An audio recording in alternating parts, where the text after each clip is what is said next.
Hey y'all, this is my Real Housewives of Beverly Hills review. This is my first review since I've heard that they're going to make the reunion 4 parts.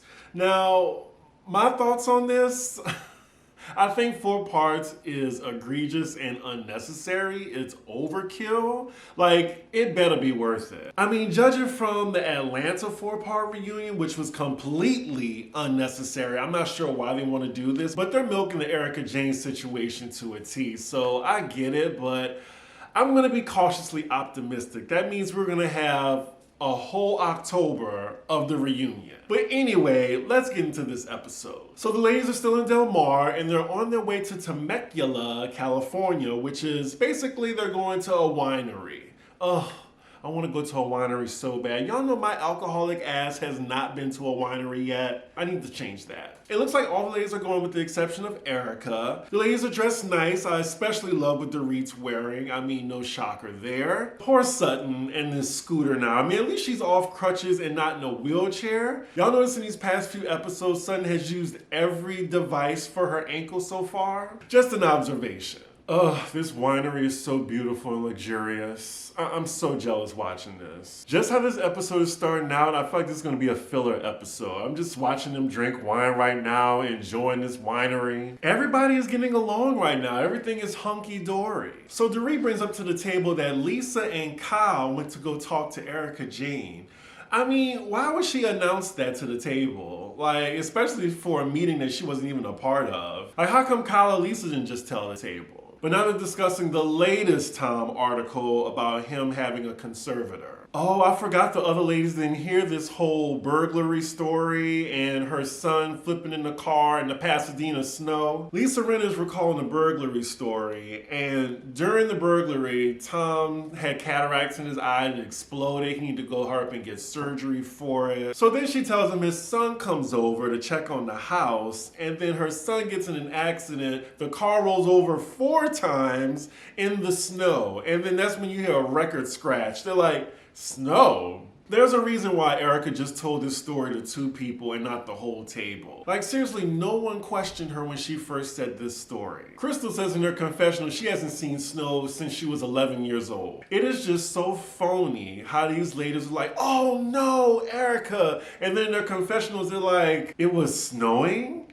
She said allegedly? Which is it? Like, it's too much. I really wish these ladies would just confront Erika to her face like Sutton, but they don't want to be on the other side of her wrath because they're scared of her. Garcelle is me. Like, she just shaking her head at the table. She's just like, whatever. I mean, whatever. I think Erika could bring aliens into the conversation. These women would believe her. So Dorit now says she's feeling sorry for someone that's old and losing their faculties. No, fuck him. He stole from widows and orphans and burn victims. Like, why? Like, y'all know it's like how Erika's now trying to sympathize Tom. So then as Lisa Rinna's talking about how Erika's concerned for his well-being, Sutton's like, well, how does she know all this? And then there's a pause, and then Garcelle's like, girl, don't even do it, don't do it. And Lisa's like, well, her son found it out, so that's how she knows. Okay. Sutton says she is over questioning Erika in her confessional. She is no longer Fancy Drew. She's going to leave it to Scooby and Scrappy, referring to Lisa and Kyle, to ask the question. So Erika is very angry at the people who deserted him. If I find out that you're doing those type of crimes, I'm gonna desert your ass too. It's so frustrating for me to watch them sympathize for this old bastard. Crystal starts to get emotional at the table as they're talking about Tom losing his faculties because her father, who I think passed, had Alzheimer's when he died. They have been drinking that wine. I am so surprised none of them are drunk yet. Kathy gets up and like, I'm sorry to interrupt, but I'm about to go get a massage. She's like, you poor people can commence talking about this broke woman's legal woes. So the wine tasting dinner is coming to a close, and for some reason they decide to imitate Erika at the table, and Kyle and Sutton's imitations are spot on. Especially Sutton. Even Lisa Rinna is cracking up. So next scene is later in the evening. I'm assuming all the ladies are about to head to dinner. First, we're with Kyle in her room with Sutton and Dorit. Sutton on this scooter is taking me out. She is enjoying being on that scooter too much. Like Dorit and Kyle talking about how she said allegedly at the table to Sutton. Like y'all already threw Sutton under the bus. Why y'all telling Sutton this so she could give her opinion so y'all can run back to Erica and tell her what Sutton said? They know what they doing. Sutton says, so he was allegedly unconscious for 12 hours. Like all the ladies are just looking at each other, just side-eyeing, and they don't want to say anything. Like, if she lied, she lied. I think she's lying. Or she don't know what the hell she's talking about. The problem with Erica is you can't be smart and stupid. You gotta pick one. Kyle, there is nothing confusing about this. She's lying. She's lying. So all the ladies are meeting downstairs for dinner. It looks like Kathy Hilton isn't going to be going to this dinner, but Erica is. Dorit tells Kyle, honey, don't ruin that outfit with that jacket. Don't we all wish we had friends like that to tell us that before we walked out the door? So Erica comes downstairs, and I feel like I've seen this outfit on her before. And I'm like, wow, maybe she is broke if she repeating outfits. But y'all let me know in the comments if she's worn this before. They really have this whole goddamn hotel to themselves. Wow. Child, we really watching them enjoy crab claws. Can we fast forward to the mess, please? Like, we get it. Y'all richer than us. Damn. So Erica's talking about how her day went while the ladies were out. She was just watching CNN and relaxing. And she said she's still under a lot of stress. And now she's worried about Tom and saying, this man has done a lot for people and they need to step up. And I am Garcelle in that moment because the camera went straight to her and she was just like, I'm like, bitch, what? Have you been watching the news and seeing what he's been doing to people? And none of these ladies say anything, but they say it in their confessionals like Dorit's saying now. I really think Erica is a pathological liar. In the beginning of the season, she tried to make this man out to be Satan, and now she's trying to sympathize him. He's done so much for all these people, but they don't want to repay him. Sutton is just sitting back quiet, just listening as all these women kiss Erica's ass. Erica is telling this story about Armie Hammer. I'm assuming, I don't know who that is. I think that's the guy they accused her of having an affair with. I don't know. I don't really care about that information, but they are laughing and kikiing. They're saying, yo, Erica, you're hysterical. They are belly laughing at Erica saying mommy is broke and trying to pay the bills. That's funny to them. Wow. Sure, Erica's broke. Okay. And Kyle being Kyle, she's being messy right now and saying, Sutton, you're not talking, and putting all the focus on her. And Sutton's just looking at her like, bitch. The ladies are sucking up to Erica, telling her she's being so funny tonight. You're being yourself. You're not letting this consume you. You'll get over this. You're beautiful. You're talented. You're white. You're blonde. You'll make it. Oof, Lord. Like, I'm exhausted seeing all this smoke they blowing up her ass. Wait, so Erica's talking to Sutton now? Like, she brings an example of Sutton paying her bills for her store? Really? She in that good of spirits now? Sutton is like, you just threatened me a few weeks ago. What? So then they cut to Erica's confessional and the producer asks her, is this your way of smoothing things over with Sutton? She's like, no, not at all. She says she doesn't want to ruin the trip for the other ladies by being mad at Sutton, so she's gonna be fake. Okay, so it's the next day and we just see all the ladies just lounging around the hotel before they do their next daily activity. So you have Lisa Rinna, I think, in glam, Erica in glam. Kyle's trying to wake up her sister Kathy. Kathy is sound asleep. And then we see Garcelle going over to Sutton's room. I just love Garcelle and Sutton together. So they're talking about the previous night. Production even gives us a flashback of Erica riding Sutton's scooter. Now they're talking about why Erica's being so nice to Sutton. We see Erica in her room looking in her mirror. She's like, oh goodness, I need to call a plastic surgeon. Okay, well, I guess she's not broke. I'm sure the burn victim that Tom stole from can recommend you a plastic surgeon since he needs surgeries for the rest of his life and he's still waiting on his money. So as Garcelle and Sutton are talking about Erica, they don't know that Erica's room is right above theirs and Erica can hear them. So she yells out to them, I can hear y'all talking about me. But thankfully they weren't saying anything disparaging about her. They were just saying they were surprised she was opening up to them. So next scene we see Crystal and Rinna getting ready to do a pool activity involving yoga. Fast forward. They're later joined by Sutton and Garcelle, just kikiing with them. And then we jump to Erica and Kyle as they're playing tennis. Also fast forward. Ooh, this is a filler episode. Side note, Sutton's Gucci pineapple sunglasses. I like them. And I looked it up, you know I did. They range from $850 to $910. So we're still with Rinna, Crystal, Garcelle, and Sutton. And Rinna brings up that Erica was talking to Sutton last night. Sutton says she wasn't expecting it, but she's hopeful that at least there's a crack in the door for them to get back to where they were. Sutton has hope that maybe they'll be friends in the long run. We'll see about that at the reunion. Lord, and another article comes out. So it says Thomas Girardi facing eviction from his $16 million home amid fraud case and divorce from Erica. He's also accused of owing money to his state of Aaron Brockovich, attorney. Oh, God. Okay, y'all, so we have our first clue of this episode. Erica says she has $0, yet she has glam, as well as talking about making a visit to a plastic surgeon. Oh, and she's also renting a house for $9,000 a month. No money, though. Erica tells Kyle that she told her lawyers that she expects nothing. And she says her lawyer said, you know, that's really courageous of you. As she sips her champagne, just so proud of herself that her lawyers called her courageous for not wanting victims' money. So next scene, we're back with Kyle and Kathy is telling us she has a great day planned for the ladies. They're going on this huge boat, and they're going to have a private chef cook for them. It's also their last day in Del Mar. It looks like Erica is explaining how much stress she's under in her situation. Sutton's like, oh, I'm sorry, and Erica's like, oh no, it's okay. And of course, we see Kyle tell the lady, oh look, they're talking. We then see Erica apologize to Sutton for lashing out at her. Wow. I did not expect that. Sutton then tells her, you don't have to apologize. What?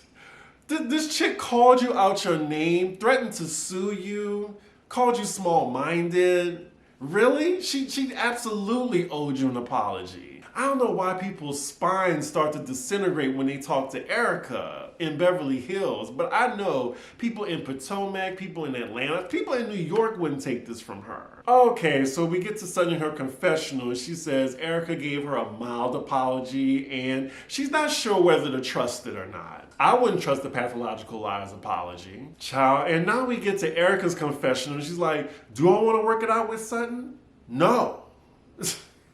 Fake ass. Yeah, Erica's fab. Fake ass. Yeah. She says, I'm not going to ruin everybody's trip because I hate Sutton. So all that right now going towards the boat, that was fake. Got it. They then walk up to the other ladies and tell them that they're good. Not kumbaya, but they're okay. Oh, poor Sutton. She's trying to get on the boat with that scooter. Where is your scooter? I just thought of that. But yeah, it's taking her a minute to get on the boat. Oh, that boat is beautiful. Oh my God. See, that's the shit I want to do now in my late 30s. Late 30s, I'm shading myself. Mid 30s. I'm still mid 30s. I'm 36, y'all. This is the type of shit I want to do now as an adult. So as they're all situated on the boat, of course, nosy ass Dorit asks Erica and Sutton, so what were you guys talking about? Erica says, well, get this. My life is in shambles. I've been angry. We're not kumbaya, but we're good right now. Erica also says she's in a good mood. God forbid she's in a bad mood and you ask her a question about her lies. We see Kyle in her confessional just being complicit with Erica's behavior. Like I said, I just wish there was some women on this show that weren't afraid of Erica, like LVP and Camille. Oh Lord, Erica, I'm tired of this. Like, woe is me, woe is me. If I'm having a good time, people think I'm not remorseful. Whatever. You are not the victim in this. That's what I need her to understand. So now Crystal tells Sutton that she has actually been enjoying her. And, you know, as we've been watching the season, they started out with a tumultuous relationship. So it's nice to see them get along. But Crystal, I still got my eye on you. You a mean girl. Because as soon as that group goes after Sutton again, you're going to be right on that bandwagon. So Garcelle has the idea for the ladies to play Never Have I Ever. The way Lisa Rinna was just jumping up and down excited, like she never played this game in her life, and we've definitely seen her play this in the clubhouse, because she's been there at least 20 times. Kathy Hilton lets the ladies know that she did a background check on all of them, and I honestly think she's not joking. Now Garcelle, sis, never have I ever stolen something? Okay. The shade of it all. I think she knows what she's doing. So I'm not sure if it's production, but it's crickets when Garcelle says this. And then we get to Erica Jane in her confessional saying, really? Never have I ever stolen something? Say it or don't say it. Well, at least she clocked the shade. I think she said the see you next Tuesday word. I don't know. Erica says no. Even though you don't have to say anything in the game, you just don't drink your drink. Some of the other ladies sip their drink because I feel like we all stole something in our lifetime. Like when I was 8, I was in the grocery store and I stole a Bernstein Bears coloring book. My mom said I couldn't have it. I needed that Bernstein Bears coloring book. So I just put it in the bag and went home with it. And then my mom saw it and she whipped me and I felt a humongous amount of guilt and I remember that to this day. And yeah, that was the first time I stole something. Chris's business. But let's get back to this. So Crystal doesn't want to play this game for some reason. Erica says no admission is no admission, whatever the fuck that means. And then Lisa Rinna says, never have I ever had anal sex. Lisa Rinna, you lying. Are you serious? You're telling me that Harry Hamlin has never tried to have anal sex with you? Okay, well, he's having it with somebody else, sis. But yeah, we see some of the other ladies admit it, but I'm like, nothing is wrong with that. Ooh, anal sex. It's sex. Dorit says, never have I ever had sex in the airplane bathroom, then she proceeds to sip her drink. That defeats the purpose of the game. These ladies do not know the concept of this game, but I mean, the median age is 45, so it's whatever. Why are we discussing if we think Kathy Hilton is a freak? Does anybody care? I don't want to know. Wow, they are really talking about all this right in front of the captain as he steers the ship. Thankfully he has that mask on so you can't tell his facial expressions. So this game takes a weird turn when Erica's talking about pegging and how she wants people to shut up, not kiss and tell. And then Sutton is just looking at her like, okay, well, let's change the topic. And she says in her confessional that, there's this underlying rage Erica has. And Sutton's like, well, I'd have rage too if I lost all my money. This episode's kind of dragging on right now. Like, I feel like they've been playing that game for the past 10 minutes. Shit. We got like 3 minutes left. So the ladies then divide off. A few go to the mast of the ship. That's really cool. Like, I think that's called the ship mast, where they can like ride it a little bit. That looks fun.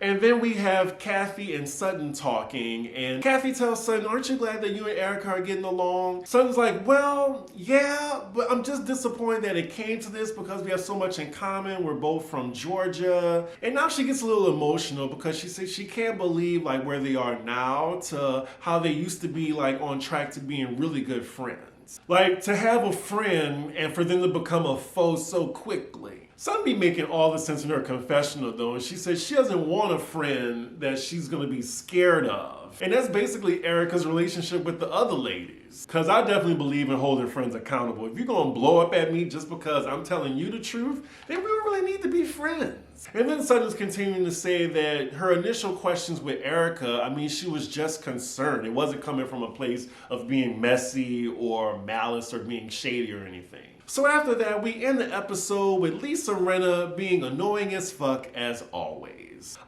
This was definitely a filler episode, and I did not know that next week is the season finale. Like, wow. And yeah, I think it's time for the season to end. As much as I talk about Erica on here, she has been carrying the season. There's only so much time we can talk about this woman. So I'm glad we're getting into this 4-part reunion. I'm excited about it. Not about the fashions, of course. I definitely can't wait for the trailer, which I feel like we're gonna get Monday or Tuesday. But yeah, y'all let me know what y'all think about this episode. Make sure y'all like, comment, and subscribe. And I will see y'all for the next video. Bye.